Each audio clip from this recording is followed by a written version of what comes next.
Hey guys, I'm Randy. And I'm Daniel. We're two lifelong friends and musicians, but when we're not playing gigs, we like to talk games. And today on the Game and Gig podcast, we're talking about how Sony says 50% of gamers still play on PS4 and breaking down the recent PlayStation State of Play.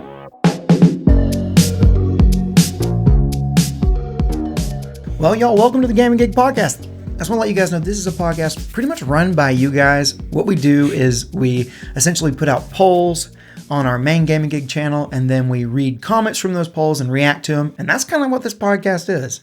Yeah. So it's very viewer powered. It's run by you guys. I like the way Randy say that. Randy say that real good. Randy say good. Because we couldn't do this without you. So glad you're here. There are lots of places you could go to listen to people talk about this PlayStation State of Play, but you chose us. And you chose wisely, let me tell you. You chose wisely. But before we get to that, we want to talk about something a little smaller before we get to the State of Play. So Sony recently said that 50% of PlayStation gamers are still playing on the PS4. And we're like 3-4 years into the PlayStation 5's life, right? Yeah, it came out in December of 2020, so we're approaching the 4-year mark. That's pretty insane. Yeah, absolutely. Why do you think that is, Coyote? Oh, I have one big idea, and that is Fortnite. To be honest, Fortnite. I think that that is why there are so many people still playing on PS4. I think a lot of younger gamers don't care about anything except Fortnite. And you can already play Minecraft, it on PS4. Like you can still play those games on PS4 fine. In fact, I know many of my music students who are younger kids, they still play on PS4 or Xbox One, and they're still in last gen. And the reason is because the games that they play are still there. Right. And they haven't moved on. So they don't see any need to move on. Right. They can still play their Rainbow Six Sieges. Mm-hmm. They can still play their War Zones. Can't they? Yeah, I'm pretty sure Warzone. I don't think any Call of Duty has not been cross-gen. Right. I guess you're right. Why would the kids buy a new one? They don't need to. You can't even sit it down without a stand. Why would you do that? So that's my idea. I think that's why. And then also, you got to think the market hasn't been saturated yet for PS5. We know that more PS5s will continue to sell. And I think that right now the PS5 is it's sold approximately about half as much as PS4s that sold. Mm-hmm. So if you do the math, it makes sense to me that about 50% of people are still on PS4. It does. It does make sense. And there's still, like you said, there's tons of games that are still coming out cross-gen or did come out cross-gen in the past couple years. Mm-hmm. And, you really don't have to have it unless you want to play just a handful of games. Really. Oh, yeah. There's very few games that are exclusive to this generation. Mm-hmm. You could count them literally on probably just a couple hands of big games that have come out. Right. Almost none. Even when we're talking about PlayStation and Sony, their big titles, God of War Ragnarok, cross-gen. Mm-hmm. Horizon Forbidden West, that was cross-gen. Mm-hmm. We really haven't seen hardly any be just PS5 exclusives. Spider-Man was not. Spider-Man 2 was a PS5 exclusive. That's what I'm saying. Okay, yeah. Yeah, I was saying okay. That might be a good reason to upgrade. Is kind of what I was getting at. Yeah, but at the same time, yes, I do think that probably was the game that sold the most systems. But I don't think it's got the same pull as something like, say, if Fortnite was hey, we're moving to next gen. We're not going to be on older generation games. Mm-hmm. Hardware.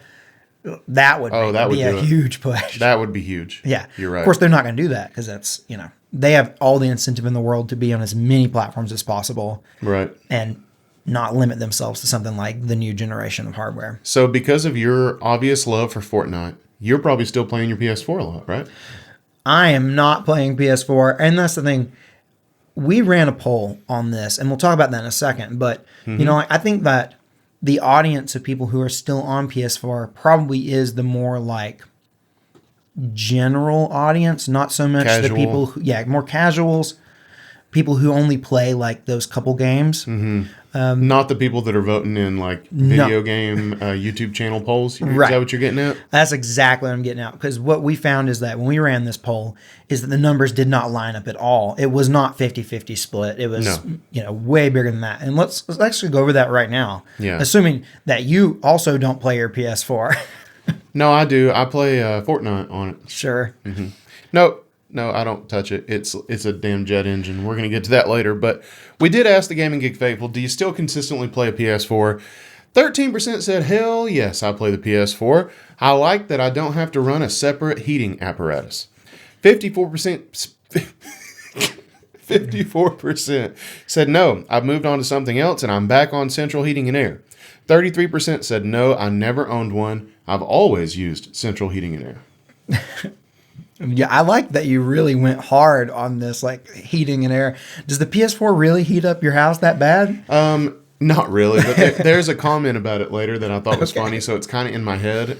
But I do remember when I was playing my PS4, and I have the base PS4, you know. The OG. Towards the end of its life, you know, running things like Ghost of Tsushima and God of War, like it was loud. Yes. Like that thing was about to take off. I don't think the PS5 is that quiet, to be honest with you. It's not. No. But it's not as loud as that. No, it's not. But it's... PS5 is not quiet. Sony struggles making their consoles quiet. They just can't do it. They really can't. You're right. But so if we ran our numbers, like we didn't get a 50-50 split. We got, I don't know what exactly it would be because it was like 67% of people who were in the PlayStation ecosystem and then 13% of them said that they still play there. I don't know. I don't know the split. Looking at it, it looks more like maybe 80-20, something like that. Maybe 80% of people have moved on, 20% of people who, you know, say that they... At least the people that voted on, you know, our extremely niche corner of the internet poll. But I'd say that, like, even that shows that there are still a good amount of PS4 players, and these are people who are connected in gaming. They know about the PS5, and they probably, you know, really want one. And most of the people who probably want one have one. Right. Or are planning on it. So, well, we've got some comments. Yeah, and this is where you guys come in. So we got a comment from Japillo. Japillo says, I play lots of PS4 games just to own a PS5. My PS5 is the best PS4 money can buy. Right. So, I mean, that's a great point, you know. I play lots of PS4 last-gen games, for sure. Sure. And but you play them on your PS5. But I play them on PS5. Now, that being said, I mean, PS5 isn't always the perfect machine to play PS4 games on. There are sometimes some problems that come along with playing PS4 games on PS5. I've noticed that input lag when you're playing a PS4 game can sometimes be an issue. And I don't know why. But it just seems to be that, like, for some reason... Is that why you're so bad at Fortnite? That's why I'm so bad at Fortnite. That explains that. Input lag. Daniel, when's the last time we played Fortnite? It's been a hot minute. Although, I have to say... I just stopped inviting him. Guys, I still play all the time. I didn't hear you say that. That was like a whispered secret to people watching. Those of us in show business call that an aside. Oh. See, now I learned a new word. Aside. It's hard to say. I'm going to struggle with that one. Aside? Yeah, that one's a... Just think about saying a and side, like real close together. I can't do it. Do you just speak parcel tone? Yeah, that is something I can do. So, but yeah, absolutely. I mean, we talked about, you know, PS5 can play PS4 games, so you can play. There's still tons of PS4 games coming out. Not tons, but there are still PS4 games coming out for sure. 100%. This new Call of Duty game that just got announced is coming to PS4. Is it really? Yeah. So. Well, there you go.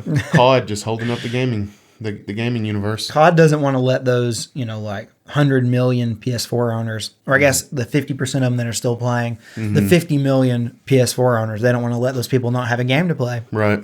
Well, that's nice of them. Well. Good guy, Activision. Right.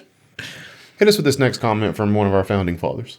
Oh, yes. John Adams himself says, my base PS4 sounds like a jet engine and heats up the whole room when I try to play Elden Ring. I even cleaned all the dust to no avail, thinking I may have to move on to a PS5 soon if I want the DLC. Yeah, and this is kind of what I was getting at earlier. Like, when I was playing Ghost of Tsushima, I remember, like, thinking my entertainment center was going to take flight. It might be time. I mean, if you're planning on playing something brand new like that Elden Ring DLC, you know, maybe it's time. The Elden Ring DLC is not coming to PS4. Oh, you're right. So you're going to have to. So you're thinking correctly. Mr. Adams, you are thinking correctly. This is why John Adams was the founding father. He knows. He knows what's up. Mm-hmm. He knows when it's time to move on to the PS5. He always did, didn't he? Always did. John Adams was well known for being an avid gaming enthusiast and always knowing the perfect time to upgrade his system. Yeah. He was a console gamer. You heard it here, folks. All right, we got Celeria Rose has something to say here. Let's read that one, Daniel. Old Celeria Rose, longtime commenter, a friend of the podcast, said, yes, though mainly just because nothing has come out yet that has really motivated me to get a PS5. To be fair, I also got into the PS4 late as well, so I'm still working through some backlog for it, so there ain't no rush or pressure to upgrade. Yeah, well, I mean, like we've mentioned, the PS4 still is getting games to this day. To this day. I mean, we have probably the largest cross-gen, it feels at least. Gotta be. The largest cross-gen period that we've ever had. We're talking, like I said, we're approaching year number 4, and we're still getting cross-gen games all the time. It still feels like it hasn't even really got fired up yet. Does it still feel that way to you? It's, if you had asked me 6 months ago, I may have said yes, but I don't know. I'm just think I'm going numb to the whole thing in general. Because to me, it does feel like, the PS5 and Xbox Series X are starting to finally feel like I've had them for a while. Yeah. Yeah, but I mean, But if I had just gotten one, I would feel very different about that. You know what I mean? It still, to me, doesn't even feel like everybody's really embraced it because they haven't. No, Clearly, they haven't. They absolutely haven't. It's weird. It's just weird. I don't think that's ever happened before. But maybe I'm just, maybe that's just a feeling. Yeah, I mean, I'm sure that it felt, it probably, I think that it really does feel different this time because I'm thinking about like that Xbox One to Xbox 360 generation. There was definitely some overlap there. Xbox One? You mean Xbox OG? No, I'm talking about Xbox One and Xbox 360, that era where those transitions happened. Well, from 360 to Xbox One, there was some overlap. But on PlayStation side, between PS3 and PS4, there really wasn't as much because it was much more difficult to make a game that, you couldn't just easily have the game be on both platforms.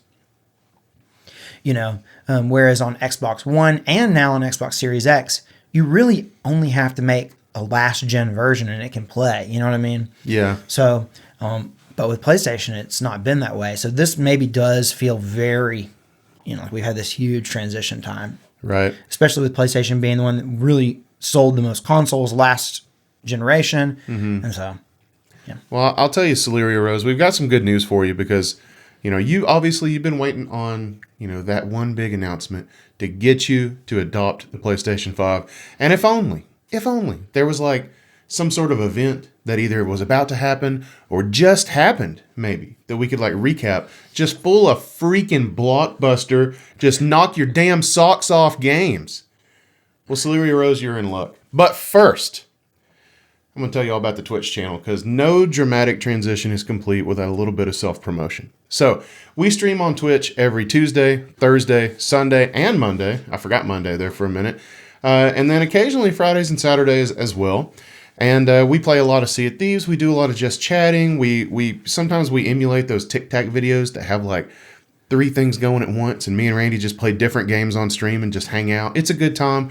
Y'all need to come throw us a follow, throw us a sub if your wallet and your heart's big enough, and come chill. Absolutely. All right, Daniel. I think that might be plug of the year. Plug of the year. Yeah.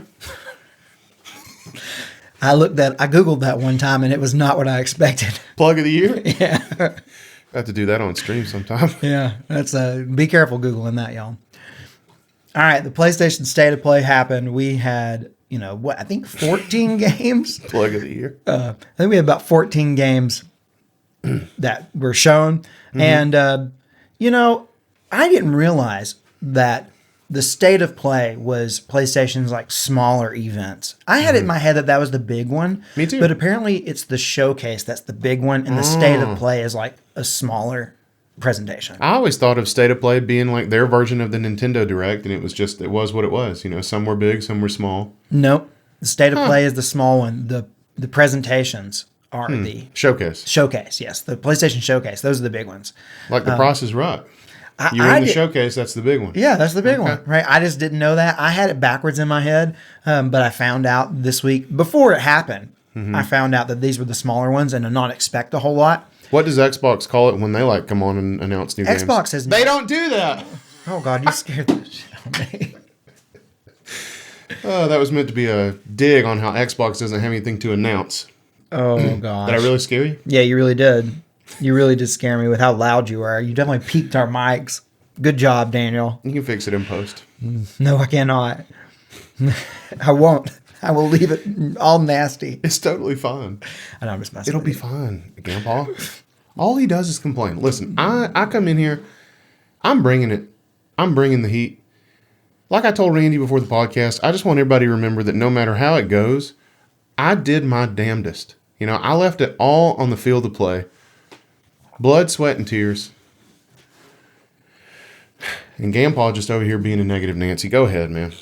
I don't even remember what I was saying, but we should probably go over the state of play. We'll talk about everything that happened, all the big stuff. But first, we have a poll where we asked, give the PlayStation State of Play a letter grade. Mm-hmm. And 9% of people said A. 16% said a B. 53 said B. 53% of people gave it a C. And then 22% of people said you failed. You got an F. Daniel, what were your thoughts on the poll? What did you think overall? What letter grade would you give the State of Play? I gave it a B. Okay. And I think it might be influenced by the fact that we stream these now, and I enjoy streaming. So I had a lot of fun watching the State of Play, and so that's kind of how I just kind of gut reaction gave it a B because I had fun. Yeah. You know, it's not like they showed me a bunch of things that I thought were bull crap. They showed me some things that I thought were cool, some things not as cool, but we had a good time with it. And we got something at the end we really liked. So for that reason, I gave it a B. What about you? I also would deem this one a B. Mm-hmm. It had a game that I was super excited about. It had some other games that I was mildly excited about. Mm-hmm. So, I mean, like if it had only been the mildly excited stuff, if we hadn't got that last game on there, I would have probably given it a C. But because we got that last game, it bumped it up to a B for me. Yeah, I agree. I think that last game, I think people are expecting it to pull some weight, and I think it did in the poll. We're a lot of teasers here. We'll go over what that game was here in a little bit. Yeah, you have no idea. But we have some comments on the poll. First one from Docu, who said, F grade, in my opinion. There was nothing interesting. Doesn't mean they were bad, but everything was copy-paste of games we've seen dozens of times. This Souls-like, another ass-like service, etc. Yeah. So, like I said, we thought it was fairly solid, not just full of banger after banger, but banger enough, I guess I should say. I wonder if maybe you were missing some of the farming sims that we catch in like the Xbox showcases and the Nintendo Live, Nintendo Directs and things like that. Like, I wonder if we maybe just didn't get enough of those. Daniel, so mean. You can't just assume that someone was wanting only farming sims. No, that's just the joke that I make about all the presentations because they all seem to be full of them, and this one wasn't. It didn't have a single farming sim. And so for that reason, that's a plus. It did have a dress-up game, which is... And we're going to get to that. Okay, we'll get to that. Grandpa? Okay, sorry. I don't want to, jump ahead here. Legacy Squid said, people always make stupid expectations for these state of plays. This isn't a showcase. Is there a good exclusive game coming out this year? Yes, Astro Bot. So yes, it was a good state of play in my opinion. Sony has already released 3 good exclusive games this year, and 2 more games are releasing with lots of variety between them. I say this is a good year for Sony. Okay. So there it was. We That's pulled the curtain big back. one. The big one was an Astro Bot game. That's right. We did get an announcement for an Astro Bot game, and there's more of that to come. But this person seems to think that Astro Bot is able to make quite an impact on how we might remember the year, or at least this state of play for Sony. What do you think about that? You think Astro's enough to make it a good year for Sony? For me, it is. Not only about the whole year, but it surely is going to make a really good, like, late summer, fall, whenever it comes out. I think it comes out in, like, September. Yeah, Squid said they already released 3 good exclusive games. So that would be Rebirth. What else? This year? Yeah. Stellar Blade. Let's think, what could the third one be? Rebirth, Stellar Blade. What other big... Helldivers? Are they talking about Helldivers? See, there we go. Helldivers. But that's not it's on PC PlayStation too. exclusive. Yeah, it's not a PlayStation exclusive. That's probably the 3. And then 2 more games are releasing lots of variety. So that's Astro and... Elden Ring DLC? Elden Ring DLC will not be That's exclusive. not PlayStation exclusive. No. I don't know what they're talking about there, but there's probably something we're missing. But I'm trying to think what the other two are. It doesn't. I mean, what the other one would be. We don't know. There are other PlayStation exclusives coming this year. But I was going to say Silent Hill, but Silent Hill I think is going to be. Is Silent Hill 2? Is that a PlayStation exclusive? I don't think so. I think that one is cross. I think that one is cross-platform. I just can't remember. I'm not sure. But I kind of feel like Silent Hill 2 wouldn't be a PlayStation exclusive, but maybe it is. I kind of doubt it. it's not. I didn't think so. Okay, so let's kind of recap everything that happened in this state of play. Let's do it. We started things off with a giant look at Concord. Maybe that's the game that they're talking about. Well, if you like grape juice, this is definitely the game for you. And we spent about half the state of play looking at this game. Not half, but a lot. It got the most play time of any game. It is only a 30-minute state of play, and I think at least close to 10 minutes was spent talking about Concord. Had to be. We got a super long cinematic trailer, and then we got gameplay. So yeah, and we got people talking about. I mean, it got a lot of shine. It really did. And when we were watching it, I thought it was just going to be the cinematic trailer. I was like, this kind of I know it's going to be a live service game, and when you show a live service game off with a cinematic trailer, it's like worthless to me. Yeah. So I was like going to be like, that's an ass live service game. Yeah. That's what they were talking about earlier. I was going to be annoyed by that, but they didn't do that. No. They gave us a full gameplay trailer to show us what the actual game is going to look like. So I was actually impressed that they actually did that, because I don't think a lot of people would have done that. Yeah. That being said, I have zero interest in playing it because it looks like Overwatch. I don't have any interest in Overwatch. Why would I have interest in Concord? Yeah. And while we're talking about Concord giving us a gameplay trailer as well as a cinematic trailer, let's go ahead and burn one of these comments down here. Not a comment, but sure. We already pulled the curtain back. We were talking about Astro Bot earlier. So there is a hilarious juxtaposition between the reception of the Astro Bot trailer and the two different Concord trailers. So yeah. The Astro Bot trailer, at the time of the article that I pulled this from, at the time it was written, it's been universally praised. It's received 99% likes on YouTube, and that's about 23,405 likes versus 245 dislikes. That's huge. Nothing. Yeah. That's huge. All likes. The Concord gameplay trailer, however, has gotten 2,735 likes and 12,070 dislikes at the time of this article. While the cinematic trailer has done a little better, but it's still only got 23% likes. So that kind of tells you maybe what the rest of the internet thought about the Concord trailers. We thought it was, honest of them to at least put them out there. But yeah, I don't even really think that the trailers were bad. I don't think the trailers were bad in any way. I think what's bad is that people just don't want these games anymore. Yeah. They just are tired of them. And they've already got the one they play. Like, they've probably already picked one. Right. It's Valorant or Apex, whatever, Yeah. They've already got their game. They've already got their game. They don't need another 5v5 hero shooter. They just don't need it. Yeah. And it's like people don't want it, and when you put it out there, it's obvious that you're just trying to make money. Like no one's creating these games because they're like, this is the game I want to create. And gamers and people in general are just tired of that. Yeah. I mean, I'm sure there are people out there who are doing that, who like these games and they're making them because they think it's going to be a good game. I'm sure there's somebody out there. Yeah. One dude. But I don't think the companies are motivated by that at all. No, they're not. It's definitely, they're trying to create another cash cow. Right. And we're so jaded by that. Mm-hmm. So tired of it. We don't want games like Concord. That's why I love games that have no interest in trying to get you to purchase any sort of like microtransactions or any, like they just exist because the team wanted to create that game. Mm-hmm. I love games like that. That's why I was so impressed with Hellblade 2. I know that some people didn't love it, but like that's why I loved it so much, because I'm also really jaded by this. Mm-hmm. And I just am tired of seeing these types of games come out all the time, and they feel so sanitized. They feel so, like they've been put through, testing and figuring out what's the best way to make money. Like, what are people interested in? How are we going to work out the battle pass? How are we going to... You can smell it. You can just smell it on them. Exactly. I just don't care about that kind of stuff at all anymore. Well, let's move on to maybe a game that we did care about. Okay, let's do it. Because the next up, we have Ragnarok getting announced coming to PC. God of War Ragnarok. We loved that game. Who didn't? Let's be honest. Huh. And it's coming to PC.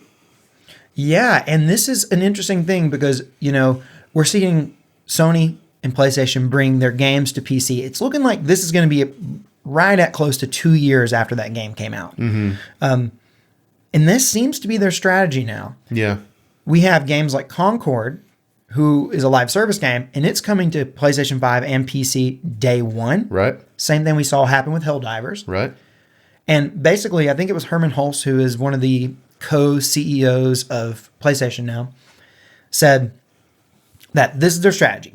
Live service games are coming to PC and PS5 day one. Mm-hmm. But then those tentpole single-player story-driven games that Sony and PlayStation are known for, those games are going to come to PS5 first, and it's going to take a couple years for them to go to PC. Yeah, so, you might hear that, and you might be thinking, well, as a PC gamer, first of all, that sucks. But then you also might be thinking, well, isn't Sony kind of shooting themselves in the foot either by not having it in both places at once or by ever bringing it to PC? Mm-hmm. You might be thinking, well, they're kind of cannibalizing their own sales. Well, one of those other co-CEOs, who I don't know that I can pronounce the name correctly, Nishina, I believe, in response to that statement added, of course, some customers will move from PC to console. Customers are focused on PC. If they find value, then they will move to console. So rather than cannibalization, I think this is an opportunity for growth. That's in response to, them wondering, are we going to be able to bring PC players over to play these tentpole games? Right. So they're kind of hoping that, you play God of War Ragnarok on PC, and you liked it so much that when the next God of War comes out, you buy a PS5 to play. Right. Or buy maybe a PS6 or whatever it is, probably PS6. You buy a console so that you can play that game and not have to wait 2 years to play it. Right. Now, will that happen? I kind of don't think so. I don't know that that's a winning strategy because I kind of feel like PC gamers, if you had to generalize, and obviously there's going to be some people who aren't this way, but I kind of feel like people who are really invested in the PC ecosystem are only going to primarily play PC games. They're not interested in playing console games. Well, they don't call it the PC Master Race for nothing, Randy. You have a right. I mean, you're kind of right there. Yeah. I'm not saying that it's they're being like the PC players are being superior or something, but the fact that they've had this put so much money into getting that better experience, but they've had to sink so much cost into it that they have no incentive to buy a significantly less powerful and cheaper hardware to play, a game when they've already sunk, 4, 5, 6 times the price in their rig. You know what I mean? Right. Yeah, you're not wrong. And then they also know that generally they get better deals on PC if they wait. So will it work? I don't know. I'm sure it'll work for some people. Will it work for everybody? Certainly not. So it's a gamble, but it'll be interesting to see how it goes. Oh, well, I am too. So we've got, speaking of live service games like we saw earlier with Concord, we had Marvel Rivals, which is also looks to be very similar. Yeah. I mean, stylized different, but the general vibe seems to be pretty dang similar. Does anyone out there play this game? If so, blink twice if you need help. Marvel Rivals. Well, they can't play it yet because it's not out yet. So. Well, it's out for is PC. It? Is it out on PC? Yeah, I think it might be early access. I'm not sure, but it's on PC. It's just coming to PS5 and Xbox. Gotcha. I didn't know it was out yet. I thought this game wasn't out yet. No, it's playable somehow. Somehow it's playable. Okay. Yeah, if you give a crap. Yeah. Ugh. We were pretty excited about this one, if you can't tell. Moving on, we got a first look at Monster Hunter Wilds gameplay. So, we knew this game was coming, but we got to see some gameplay. Then we got the announcement at, I think it was Game Awards. Yeah, something like that. I had kind of forgotten that we had seen it, but then I was reminded that, oh yeah, it was at Game Awards. Mm-hmm. And we got a comment here on this one from Magia Arabia, who said... I like how smoothly you got that. Magia Arabia, who said, the only interesting thing I saw was Monster Hunter, and I'm sure I'll be able to get that elsewhere. What do you think about Monster Hunter, Randy? I thought it looked pretty cool. Graphically, it looked nice. It did. And you're correct. You're going to be able to get it elsewhere. It's going to be a cross-platform game. It is Yep. not going to be just on PlayStation. They just kind of showed it here. It's going to be on Xbox. I'm sure it's going to be on PC as well. Yeah, I'm sure it will. It's a Capcom game. God, get it right. Yeah, I'm sorry to disrespect Capcom. You know I love Capcom. And yeah, I mean, it looked great. It looked great. It did. I mean, we've talked about how like you've played Monster Hunter Rise, for Switch a little bit. You didn't like it. I've never played it or any Monster Hunter, but I've always thought if you had friends that were going to play it, it might be fun. Yeah, I think that's it. I think you got to play it with friends. I played it solo. I put about 15 hours into Rise, which I think is a good amount of time to try a game. Yeah. And there were things I liked about it, but overall, it just I played like 15 hours and I realized there's no end in sight for that game. Like it is just huge, and it has a very extensive, like skill trees and weapon upgrades, and it's like it was just all just too overwhelming. Yeah, for Randy me. can't do that. I really can't. It's just way too much. He needs like an auto optimize button, like Dude, the Final Fantasy does remakes. that. I love that. I actually didn't do it. I think I may have done that with the remake. On Rebirth, I didn't do that. I kind of did get into, changing all the stuff around. But that being said, I kind of found something that worked, and then I just like kind of left it. I didn't really do much adjusting. Right. Okay.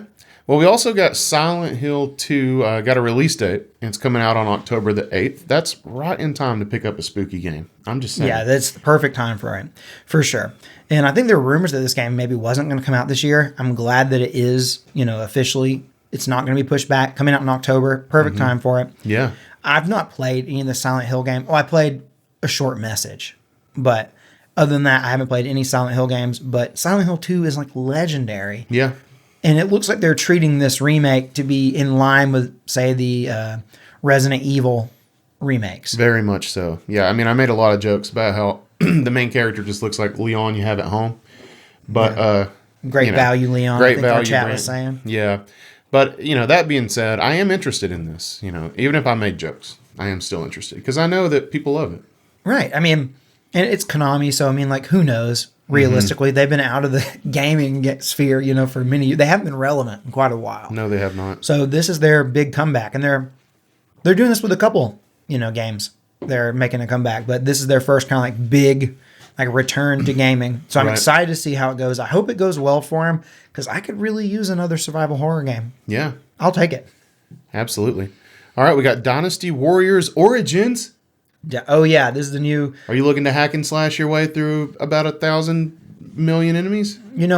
Dynasty Warriors is weird because one, there's been a lot of Dynasty Warriors games, and then recently they've been doing a ton of crossovers. Yes, which is what I've played. I've only played the Hyrule War. No, I played Age of Calamity. Hyrule Warriors: Age of Calamity. Yeah, I really liked that game.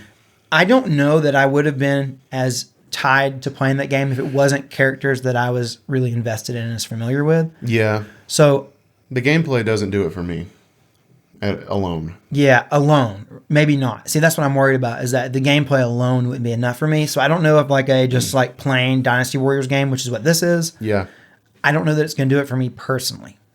I can already tell you I'm not planning on trying that one. Just because I know I don't love those games. But when I was a kid, I did rent a Dynasty Warriors game for like PS2, I think. Like many times, actually. I really liked it.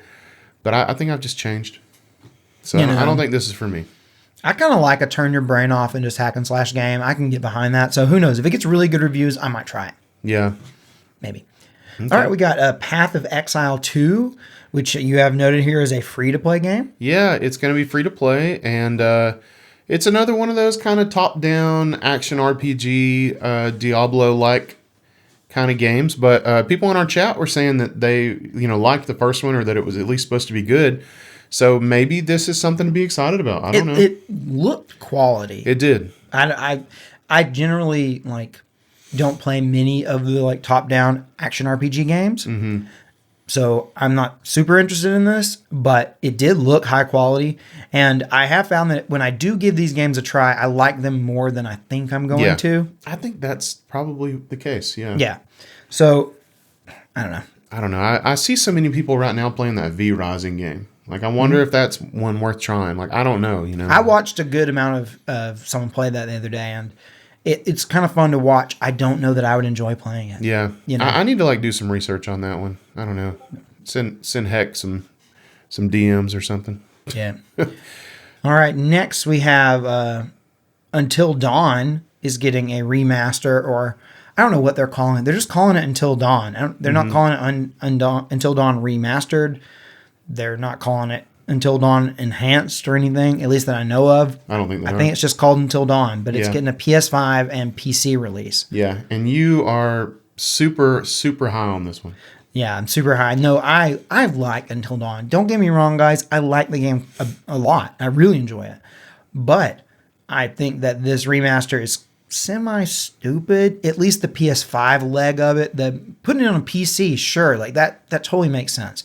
And I can even understand because it's older now. It's probably like a decade old, maybe getting close to it. Mm-hmm. So, reworking it, making it look prettier for PC makes sense. And I guess you might as well put it out on PS5 while you're at it. But it doesn't really look that much different to me. So I'm like, I don't get it. Because you can play a perfectly fine version of Until Dawn right now on PS5. There's just no point in this. Now, this kind of reminds me of when they brought Last of Us Part 2 up to PS5.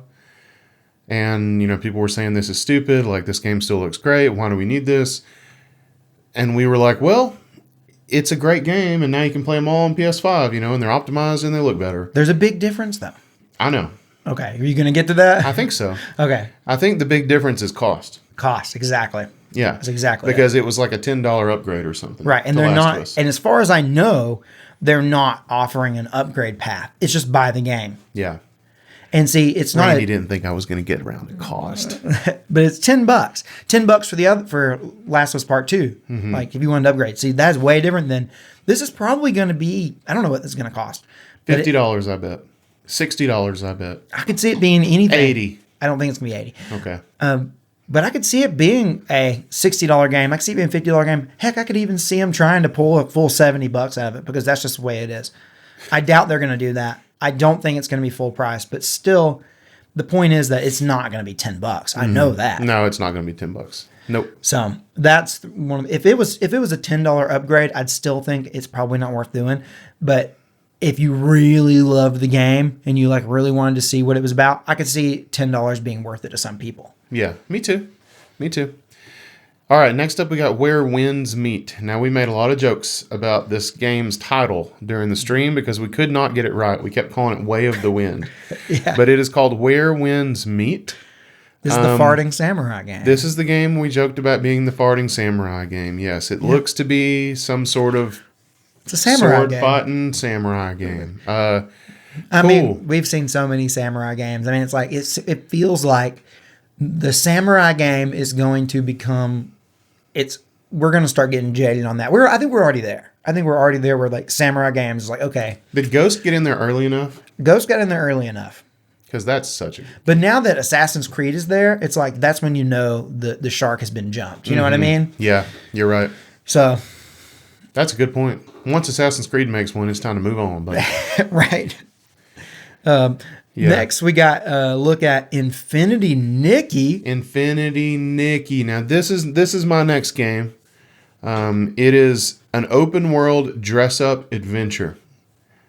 Randy? I mean, like, look, I don't know what it's really going to be like. All I can say is that the trailer was very pretty. Yeah. It looked good. And they say it's an open world dress up adventure. Which we were joking about and on stream, and then Heck put in the chat, Sea of Thieves is an open world dress up adventure. And he's right. And that is so funny. Yeah. That is hilarious. He's right, and I love that game. So for that reason, I am on board with Infinity Nikki. I am to Infinity Nikki and beyond. Another game we got to look at was Ballad of Antara. Mm-hmm. This is another free-to-play, by the way. Unless I'm wrong on that. I'm pretty sure I'm not. And this is the one that you said looked so cool. Yeah, this one did look really cool. It did look really neat. Yeah, I don't. It also didn't scream free-to-play, which is weird to me. Yeah, I think this list here must be out of order because I could have swore Ballad of Antara was early in the presentation. It is out of order. Okay. I didn't feel like it needed to be in order. I went in the order of the article that I recapped. Okay. Okay. I did not go back and check the order of announcements. Yeah, Battle of Montara looked neat. I know a lot of people were excited about that, and we found out later on that it was free to play when we were doing our tier list. Yeah, it's a free-to-play Souls-like kind of deal is kind of what people on Reddit are saying. Yeah, I don't know. I just thought the visuals looked really good. They did. So there's that. Speaking of visuals looking good, a game that had visuals that did not look so good and had a really, really bad frame rate. You noticed when we were watching it. It was this Alien Rogue Incursion, which is a VR game. Yeah, it's like a horror VR game where you're in the alien world. So I mean, the premise is great. Yeah. I mean, give me an alien game in VR. Like, that's cool. Sure, that sounds awesome. I'd love to get the shit scared out of me by a xenomorph in VR. It already happens IRL. Right. So might as well happen in VR. But yeah, it looked really bad. Like, it just ran at a really poor frame rate, which just made it look janky. It looked very janky. And it's like, but that happens. Like, sometimes during these like state of plays, you'll get a trailer that randomly runs at like a really bad frame rate. I remember, I can't remember what event it was at. Maybe over last year at some point, we got to look at, what's the game that came out not too long ago. I can't remember. It was. It also. It was another samurai game. Yes. It was I can't remember which one. Slashing. I can't remember what. Hash slinging slasher. Sure. What is that game called? I don't remember. How do we not remember? Is it called like Shogun? I didn't play it. I didn't play it, and so I just don't remember. But I do remember that the trailer was really like low frame rate. It just did not look good. Rise of the Ronin. That was it.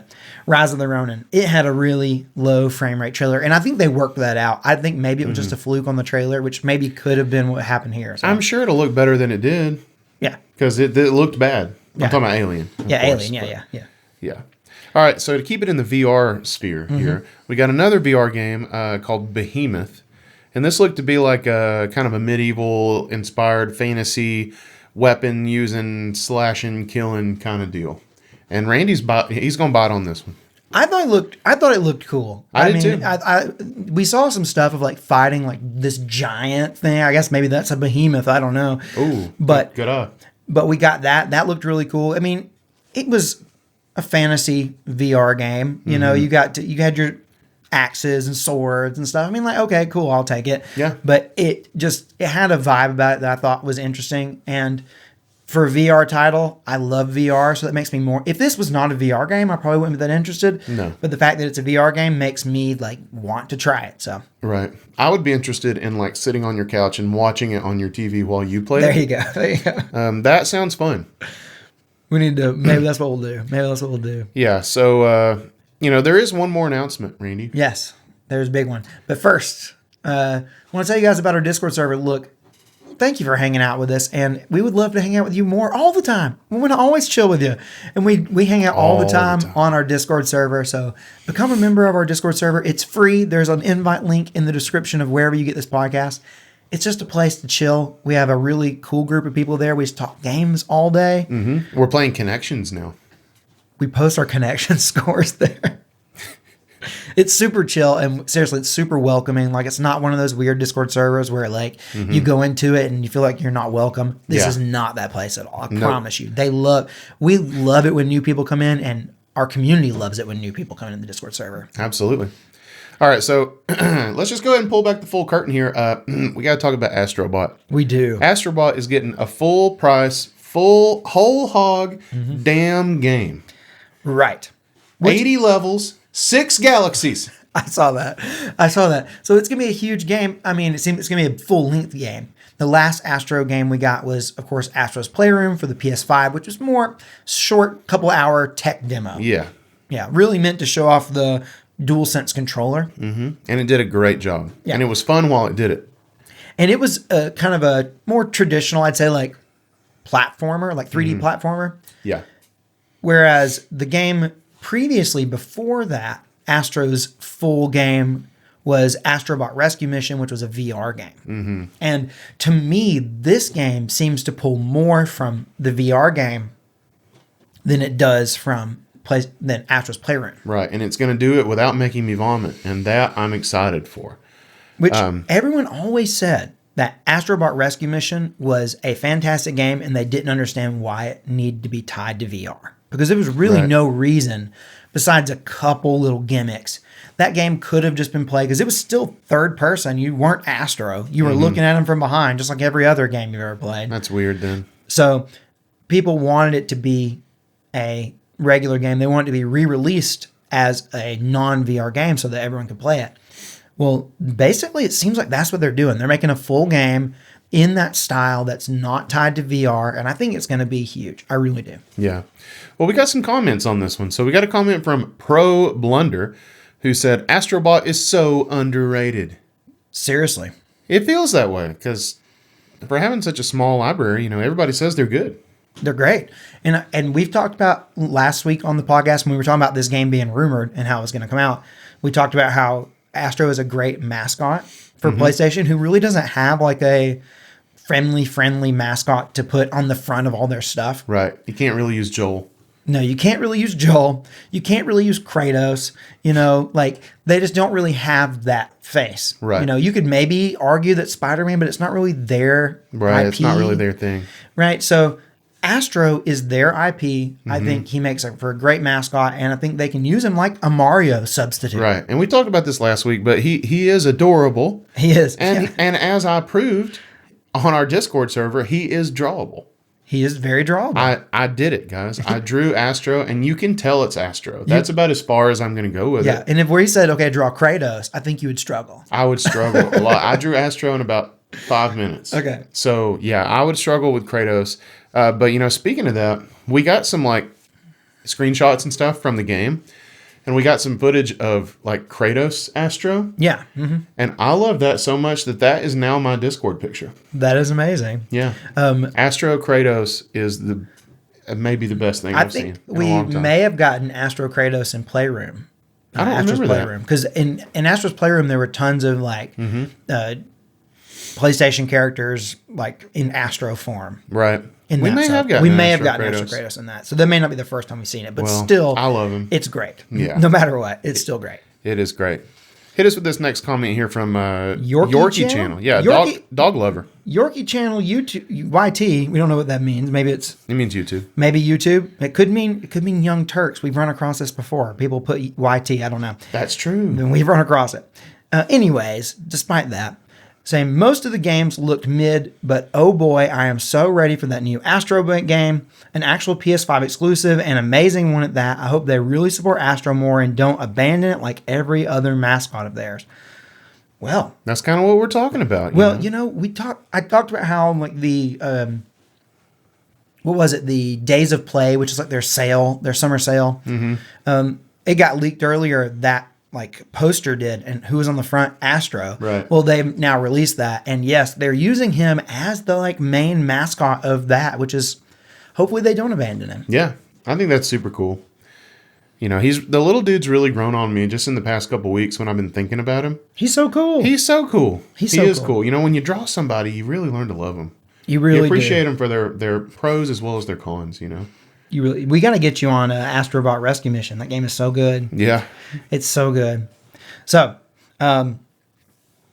we talked about how, I'm just going through here. Yeah, we've already talked about that. We already talked about how Astro Bot, everyone's loving. I think it's awesome that we're getting an Astro Bot game. Mm-hmm. So I'm excited about it. Okay, guys. Well, look, thank you for hanging out with us through this entire podcast. We just want to say, we are at the end, aren't we? We are at the end. You gave me a look, so... I just want to say thank you guys, and I also want to say thank you, and I want to remind you, if you stuck around this long, it's probably because you love us. And if you love us that much, you might as well get a little more out of it. You know what I'm saying? So if you become a YouTube member of this channel, you get a bonus episode every week, and we literally start filming that damn thing right after we cut this one. I mean, we go straight into it. So if you want to continue the conversation over there, we'd love to have you. And on today's bonus episode, we're taking a little different approach. And instead of talking about just what we are playing, as well as maybe some other news topic, we're going to break down what are we planning on playing this year. Because people are calling it kind of the year of the backlog. And I'm freaking hyped for it. Yeah. So let's talk about the roadmap of the games we're going to be playing. And while we're talking about this, thank you for anyone who chooses to support the podcast. I mean, like, thank you guys. And those who already do, like, it means the world to us. And if you'd like to become a member, check it out. And plus, you get a bonus episode. That's right. Okay, so, but one thing we do that is free, and if you want to be a part of, it's called our 3 for Dale Club. All you gotta do is leave us a comment, say whatever you want, but in there, leave our secret code phrase, 3 for Dale. That's right. We comb through the catacombs of each podcast, and every time we see the phrase 3 for Dale in a comment, we screenshot it, we throw it in this here outline, and we shout you out on the next episode. So, we are starting out this 3 for Dale Club with Tom Derry, who said, Last of Us 3 for Dale, starring Dale. And Tom, I have never felt closer to you than in this moment, because that is amazing. Oh, that is great. All right, next we got Dale himself, Landon Stallings, who said, I would love to be able to ask AI when returning to a game after a hiatus to remind me of the story up to this point and what my next objective is, or remind me of the controls. Also, we also have auto battle in most turn-based RPGs, and it's not too crazy that the game could play for you. I've been playing Lunar Silver Star Harmony, and if I didn't have auto battle for fighting mobs, I wouldn't be able to work my way through the game. The animations are long, slow, and really like to waste your time when you're just trying to get the next story beat. The only time I actually take over is for boss fights now, and it has greatly improved my experience. Right. So Landon did end with 3 for Dale. Of course, and, of course. you know, he's talking about last week, almost said last year, when we were talking about AI, you know, potentially being included in some games coming up via Microsoft.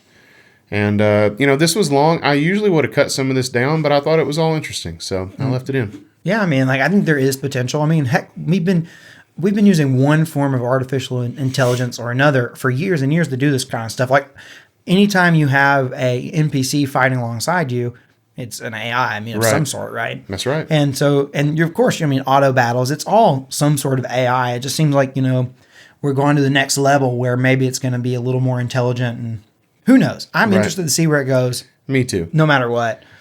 All right, next Whether up. for good or for evil, I don't know. Oh, sorry, you stopped. I didn't realize you were just breathing. No, it's all good. Next up, we got D18, who said 3 for Dale and a couple more for Daniel Buzzcut Lightyear. Looking fresh. Thank you so much, D18, and Omaha to you as well. You got a couple comments last week on your haircut. Well, you know, maybe I'll get more of them. He likes that. Maybe I'll cut the sumbitch again. I don't know. All right. Next, final member of the 3 for Dale Club this week is Bombs Away, who said, I think Naughty Dog should do a new IP as their next game. I am personally tired of the same franchises and think companies should branch out into the AA territory to try out new things, and then maybe we get new series from that. That's not a bad idea, you know? Like, if you're going to try something new, maybe go for a lower budget. Like, don't put all your eggs into a new basket without testing it, you know, a little bit first. What if Naughty Dog gave us like a roguelike, you know? I don't want a roguelike. I know you don't. I don't want a roguelike from Naughty Dog. I know you don't. But I would be interested in seeing what they could do, you know, say, give them put 2 years behind a low budget game from Naughty Dog and just see if you can maybe create a new IP. That's a great idea. That's a great idea. I'd love to see that too. Mm-hmm. That kind of reminds me of like what we saw from like Hi-Fi Rush, you know, out of Tango Gameworks. You know, that was kind of like a smaller budget game that just shadow dropped. And we saw that worked for them. Yeah, never mind. They got shut down, didn't they? Yeah, don't do that. No, I would love to see some AA offerings from Naughty Dog, and almost as much as Last of Us 3 for Dale starring Dale. I mean, if Dale was in The Last of Us 3 for, if they called it The Last of Us 3 for Dale, whew, I don't know what, I mean, just imagine. I can only imagine. What if in like the Last of Us timeline, Dale never hit that wall? You think he's still out there? He's still, what if he is? You think he's infected? Oh, he would have. How would they catch him? He would have to be. No, he's not infected. What if he is? What if they run across Dale, but he's a dang zombie? He's a clicker. And he's like still got his Good Wrench jumpsuit on? Yeah. No, what if he's because you know that thing ain't gonna rot away. What if he's the one zombie that still knows how to like drive a car, and he's out there and just tearing it up? Joel and Ellie are like going to Boston. You know, Ellie's looking at her porno mag she picked up from Bill. Yeah. And all of a sudden they just get pit maneuvered into the wall. And the zombie goes by and he's like, throws up 3, but clicks at her. I got that, yeah. That was for you guys who are listening to the podcast. Give a little description of what he was doing there. Oh, geez.